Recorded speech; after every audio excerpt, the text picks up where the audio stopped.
Ambulance siren వినబడితే చాలు ఎదురుగున్న వాహనాలు దారిస్తాయి, ఎందుకంటే లోపల ఒక ప్రాణం కొట్టుమిట్టాడుతూ ఉంటుంది కాబట్టి. కానీ అదే అంబులెన్స్ సైరన్ చాటున వెల్నెస్ హాస్పిటల్ చేస్తున్న ఈ దారుణమైన దగా చూస్తే మీ రక్తం మరిగిపోతుంది. ప్రాణాలు కాపాడాల్సిన వాహనాన్ని ఫుడ్ డెలివరీ బాక్స్ గా మార్చిన నీచమైన చరిత్ర వెల్నెస్ మేనేజ్మెంట్ ది. ఆ అంబులెన్స్ లో ఒక హైజీన్ లేదు, పేషెంట్ల ప్రాణాలకు భద్రత లేదు. ఆర్టీఏ అధికారులు దాడులు చేస్తే బయటపడే ఈ నిజాలను చూసి రాష్ట్రం షాక్ అవుతుంది.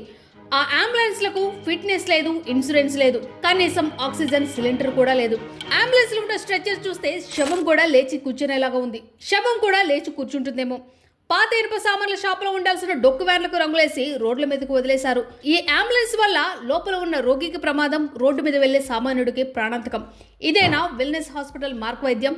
ఇక తిరుపతి రెడ్డి గారు ఎక్స్ డిఎంహెచ్ఓ అనే ట్యాగ్ తగిలించుకుని తిరుగుతున్నావు కదా, ఇన్నేళ్ల నీ అనుభవం అంతా ఇలాంటి అంబులెన్స్ స్కామ్లు చేయడానికేనా?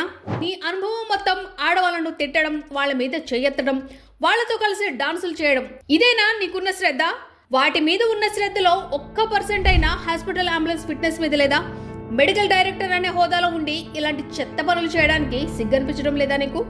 మేనేజ్మెంట్ కి కోట్లు సంపాదించి పెట్టడానికి పేదల ప్రాణాలను పణంగా పెడతావా? ఇందులో ఇంతకీ నీ వాటా ఎంత? ఇకపోతే ఈ ముగ్గురు డైరెక్టర్లు సుమన్ గౌడ్, అసద్, వివేకానంద రెడ్డి, మీకు డబ్బు మదం కళ్ళను కప్పేసిందా లేక రౌడీజం ఉందన్న ధీమానా? అధికార బలం ఉంటే చట్టం మీ చుట్టం అవుతుంది అనుకుంటున్నారా? అందుకేనేమో మనుషులను తీసుకెళ్లాల్సిన అంబులెన్స్ లో బిర్యానీలు, కూరగాయలు డెలివరీ చేస్తున్నారా? ఇన్ఫెక్షన్ల అడ్డాలకు ఫుడ్ సప్లై చేయడం అంటే ప్రజలకు మృత్యువును పంపిణీ చేస్తున్నట్టే కదా. ఆర్టీఏ అధికారులారా, మీ ధైర్యానికి త్రినేత్ర న్యూస్ సలాం చేస్తుంది. వెల్నెస్ హాస్పిటల్ అరాచకాలన్నీ అడ్డంగా బుక్ చేసిన మీ పనితీరు అమోఘం. ఈ నిందితులను కోర్టు మెట్లు ఎక్కిస్తారని ప్రజలంతా మీ వైపే చూస్తున్నారు. వెల్నెస్ మేనేజ్మెంట్ గుర్తుపెట్టుకోండి, ఇది ఆరంభం మాత్రమే. ఇప్పటికైనా మీ డొక్కు వాహనాలను తీసేసి మంచి వాహనాలను పెట్టండి. వాటికి కూడా ఇన్సూరెన్స్, ఫిట్నెస్ పక్కాగా చేయించండి. లేకపోతే మీ హాస్పిటల్ మూయించే వరకు త్రినేత్ర న్యూస్ మిమ్మల్ని వెంటాడుతూనే ఉంటుంది. ఇలాంటి మృత్యు వ్యాపారులకు జైలే గతి కావాలి. అధికార మదంతో ఆడే ఆటలకు మేం ముగింపు పలుకుతాం. చూస్తూనే ఉండండి త్రినేత్ర న్యూస్.